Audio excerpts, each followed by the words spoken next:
조직한 군대와 행정 조직에 대한 말씀입니다. 다윗은 앞서 예배와 성전을 위한 레위인들의 직무를 정비한 후에 국가의 안전과 운영을 위한 군대와 행정 조직을 정립하였습니다. 즉 다윗은 제사장과 성전을 위한 직무를 먼저 임명하고 후에 군대와 관리를 임명하였습니다. 이처럼 다윗은 세속적인 일보다 영적인 일을 앞세웠습니다.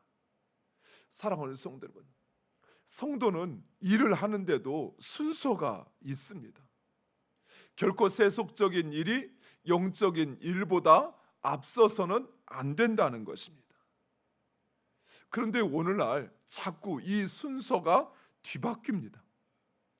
물론 우리가 가정에서 또 세상에서 하는 일도 하나님의 일이요 중요한 것입니다. 또한 가정을 남몰라라 하고 교회 일만 하는 것도 결코 하나님의 방식이 아닙니다. 그러나 일을 하는 데 있어서 분명한 원칙을 가져야 합니다. 하나님과의 영적인 관계가 바로 서야 우리의 삶도 그리고 우리가 행하는 일도 또 우리의 관계도 온전할 수 있다는 사실입니다. 무엇보다도 다윗이 이처럼 군대와 행정 조직을 정비하는 이유는 바로 하나님의 성전을 지키고 국방을 튼튼히 하여 제단의 불이 꺼지지 않도록 하기 위함이었습니다. 즉 다윗이 하는 모든 일의 최종적인 목적은 하나님에게 있었다는 사실입니다. 사랑하는 성도 여러분, 내 몸도 가정도 또 내가 하는 일 어떻게 되든 상관없이 교회 일을 하는 것, 그거 하나님의 방식 아닙니다. 또 하나님 결코 그것을 기뻐하지 않으십니다. 그러나 하나님과 나와의 관계가 온전하지 않으면서도 내 일, 내 몸, 내가 하는 것, 그것이 중요하다는 생각은 결코 올바르지 않다는 것이. 우리의 일에, 우리의 삶의 기초는 하나님과 나와의 관계입니다. 하나님께서 만약 우리에게 내 몸의 건강, 내 삶에 사는 부, 물질 이런 것들이 중요했다면, 그랬다면 우리를 구원하시기 전에 먼저 우리를 부자로 만드셨을 거예요. 먼저 우리를 강하게 만드셨을 거예요.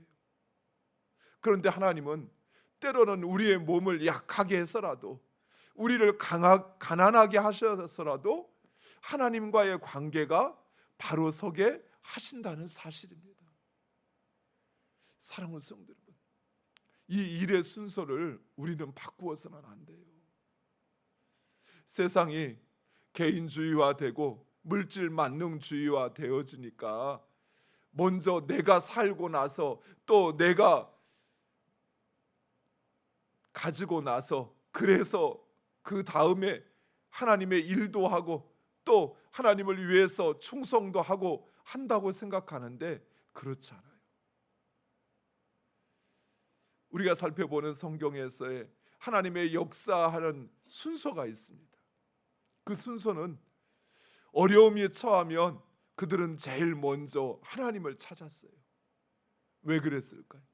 하나님과의 관계가 바로 서야 자신의 어려움도 해결될 수 있기 때문입니다. 내 코가 석자인데 내가 무엇을 해?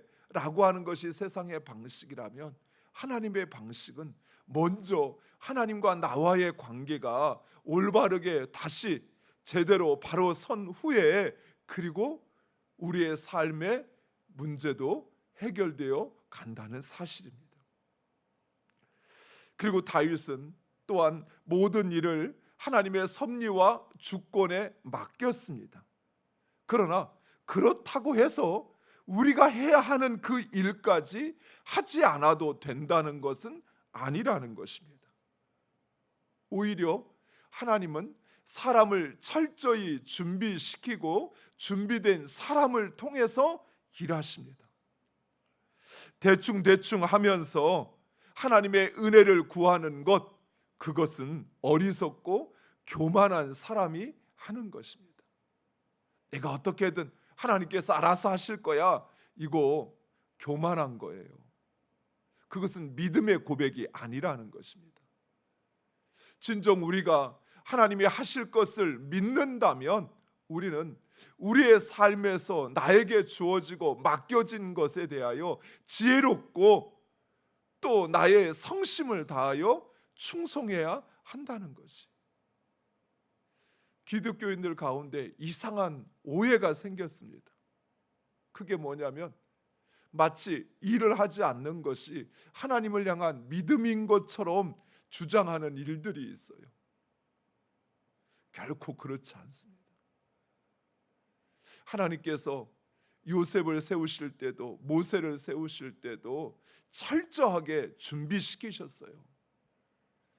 하나님의 일을 감당할 수 있는 사람으로 그의 마음과 그의 삶의 경험을 준비시키고 그리고 주님의 일을 하게 하셨습니다. 결코 얼렁뚱땅 대충 그렇게 일하지 않으셨어요. 사랑하는 성도 여러분, 하나님께서 우리에게 맡겨주신 것, 우리는 그것을 최선을 다해서 나의 충성을 다하여 그 일을 감당할 뿐만 아니라 지혜롭게 하셔야 돼요. 가정도 또 여러분 하시는 일도 어떻게든 되겠지라는 마음으로 하시는 것이 아니라 정말 철저히 연구하고 준비하고 그리고 그 일을 이룰 수 있는 가장 지혜로운 방법, 합리적인 방법을 찾고 그것을 행하셔야 돼요. 그 가운데 하나님께서 여러분을 통하여 일하시는 것입니다. 다윗은 먼저 상비군을 조직합니다. 이스라엘 자손의 모든 가문을 24,000명씩 12부대로 나누어서 1년에 각각 한 달씩 상비군으로 복무하게 하고 11단은 각자의 생계를 위하여 일하도록 하였습니다. 즉 평상시에는 바로 이 24,000명이 나라도 지키고 국가적인 부역 사업도 감당하도록 했던 것입니다. 물론 다윗에게는 600명의 정예군이 있었습니다. 다윗을 근거리에서 친위하는 친위 부대도 있었고 그리고 또한 다윗이 전쟁에 나갈 때 함께 싸우는 300명의 용사도 있었습니다. 그러나 어쨌든 이런 숫자는 당시 다른 민족이나 국가에 비하면 터무니없이 적은 숫자였습니다. 실제로 사무엘하 8장에 보면 다윗이 소바왕 하닷에셀과 전쟁을 벌여서 승리를 하게 되는데 그때 다윗이 붙잡았던 이 소바의 병사 수가 마병이 1,700명이요 보병이 2만 명이었다라고 이야기하고 있습니다. 이에 비하면 다윗이 보유한 군사의 수는 적어도 너무 적었던 것입니다. 왜냐하면 다윗은 전쟁의 성패가 군사의 수나 군사력에 의해서 결정되는 것이 아니라 하나님께서 결정하신다는 사실을 확신했기 때문입니다. 그래서 많은 군사와 많은 마병을 두려고 하지 않았던 것입니다. 하나님은 하나님을 의지하고 하나님과 동행하는 사람, 그의 안전을 보장해 주십니다. 다윗은 바로 그 사실을 알고 확신했던 것입니다. 실제로 다윗의 통치 기간 내내 다윗의 상비군은 24,000명에 불과하였지만 오히려 다윗의 영토는 점점 더 확장되었습니다. 사랑하는 성도 여러분, 우리의 싸움은 혈과 육이 아니다라는 말은 단순히 우리가 영적으로 싸워야 한다라는 말이 아니라 우리의 인생이 하나님의 손에 달렸다라는 의미입니다. 즉 내가 우리의 싸움을 위하여 준비해야 할 것, 그것은 먼저 하나님을 의지하고 그리고 그 하나님과 항상 동행하는 것입니다. 그것이 우리의 싸움을 승리로 이끄는 가장 결정적인 요인이 된다는 사실입니다. 그리고 이어서 다윗은 각 지파를 관할하는 지도자를 세웁니다. 이들은 다윗 왕이 각 지파를 통치하기 위하여 파견한 사람들로서 왕의 명령을 전달하고 각 지파가 왕의 명령을 따르도록 하는 자들입니다. 그런데 그 임명된 지도자들 가운데 특별한 두 사람이 나옵니다. 첫 번째는 대제사장 사독을 통해서 아론 지파를 다스리게 하였다라고 말하고 있습니다. 오늘 본문에 12지파의 지도자를 세우는데 특별히 레위 지파에도 지도자를 세우지만 아론 곧 제사장의 가문에도 사독을 그 지도자로 세우고 있다는 것입니다. 이것은 다윗이 그 통치의 근간에 바로 여호와 하나님의 신앙을 두고 있다는 사실이에요. 즉 행정 조직을 세우는 데 있어서도 다윗은 얼마나 일을 잘하는 사람, 능력 있는 사람을 세우는 것이 아니라 다윗은 그 안에 하나님을 섬기고 그리고 그 하나님의 뜻을 따르는 자를 그 중심에 세웠다는 사실입니다. 두 번째로는 베냐민 지파의 지도자로 세운 야하시엘에 대한 이야기입니다. 이 야하시엘은 바로 아브넬의 아들이라고 이야기합니다. 그런데 아브넬이 누굽니까? 다윗이 이스라엘의 왕이 되려고 할 때 그것을 방해하였던, 오히려 베냐민 지파의 왕을 이어가게 하려고 하였던 장군 중에 하나였습니다. 즉 다윗은 자신의 대적의 아들을 야하시엘을 그것도 베냐민 지파의 지도자로 세우고 있다는 사실입니다. 이 얼마나 위험한 일이요, 이 얼마나 다윗에게는 위기를 만들 수 있는 일입니까? 그러나 다윗은 지연과 학연 또는 자신과의 개인적인 관계를 초월해서 국가에 도움이 되는 인재라면 그를 등용하는 것을 주저하지 않았다는 사실입니다. 사랑하는 성도 여러분, 우리나라 정치를 보면 그렇죠. 한 정부가 들어서면 이전 정부에서 일했던 많은 지도자들을 다 갈아치우고 새로운 사람을 세웁니다. 자신의 입맛에 맞는 사람, 자신과 뜻이 같은 사람을 세웁니다. 정작 그 사람이 국가와 국민의 도움이 되는 사람인지 필요한 사람인지라는 것보다는 자신과 어떤 관계에 있느냐라고 하는 것이 더 중요합니다. 그런데 다윗은 그러지 않았다라는 것이, 우리나라에도 이런 지도자가 세워지기를 간절히 소망합니다. 먼저는 그 통치의 근간에 하나님을 믿는 신앙을 중심에 두는 지도자, 그래서 법을 따르는 것보다 하나님 앞에 자신이 행하고 있음을 기억하고 그것을 두려워할 줄 아는 사람, 또한 진정 국가와 백성들을 위하여 두루 인재를 등용하는 지도자, 그가 진정한 국가의 지도자인 것입니다. 마지막으로 오늘 본문은 다윗에게 자문을 하는 다윗의 고문관들을 소개합니다. 그렇습니다.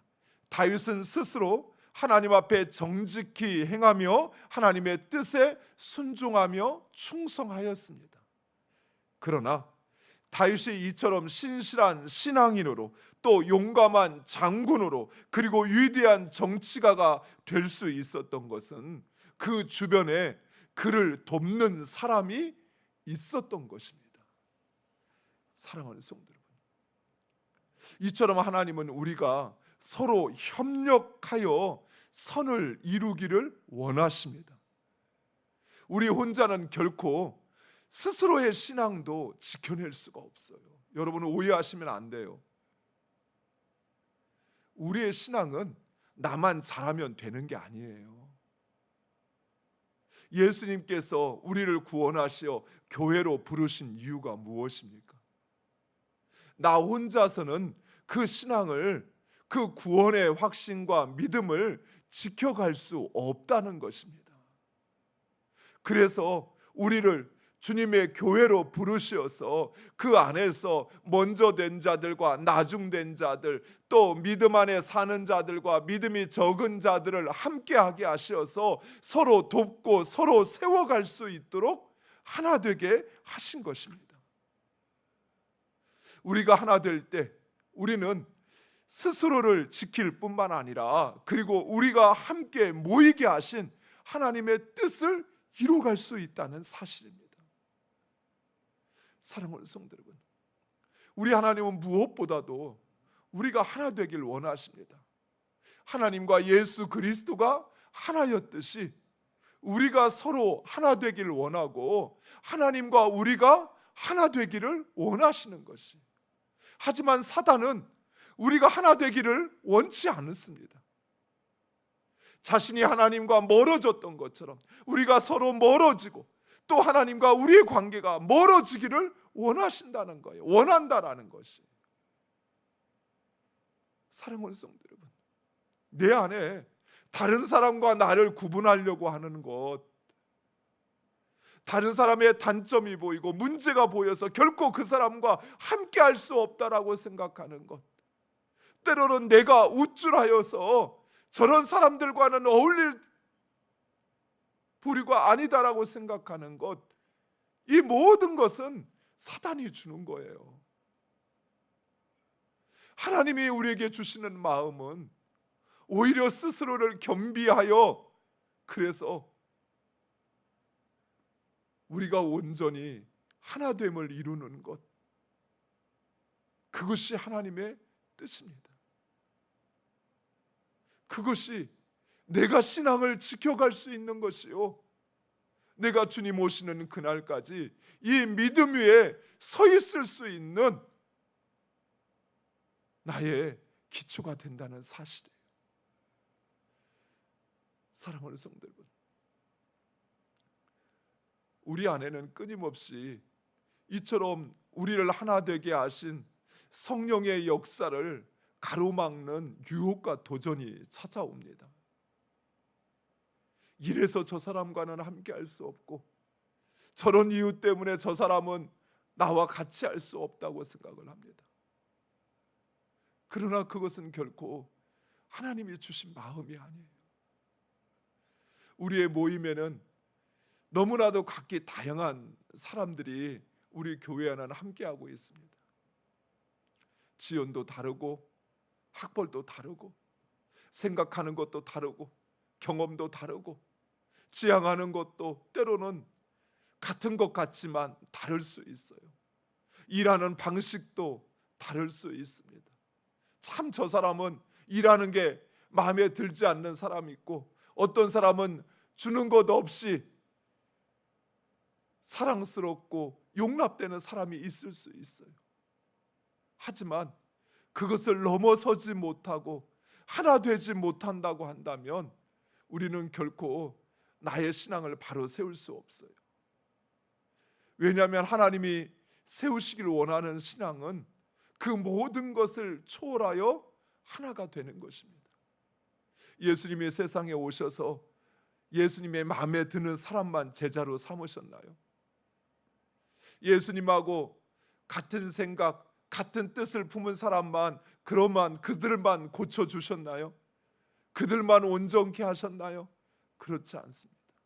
주님께 나오는 모든 사람을 다 용납하시고 받아주셨어요. 그가 위선되고 그가 하나님의 나라를 회방하는 사람만 아니라면 예수님은 그 모두를 용서하시고 용납하시고 함께 하셨던 것입니다.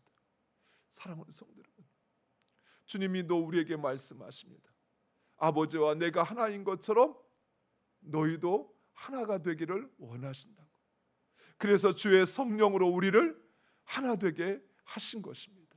주님의 교회로 부르셔서 한 예수의 살과 피를 먹고 마심으로 우리가 한 가족이요 한 몸임을 우리로 확인케 하시고, 그리고 우리로 영원한 삶을 살게 하십니다. 사랑하는 성도 여러분, 그 하나됨을 힘써 지키시기 바랍니다. 그것이 내 신앙을 지키는 길입니다. 그것이 우리가 주님 오시는 그날까지 믿음 안에서 살아갈 수 있는 유일한 해법이라는 사실 기억하시고 하나 되기를 힘쓰는 여러분 되시기를 축원드립니다. 기도하겠습니다.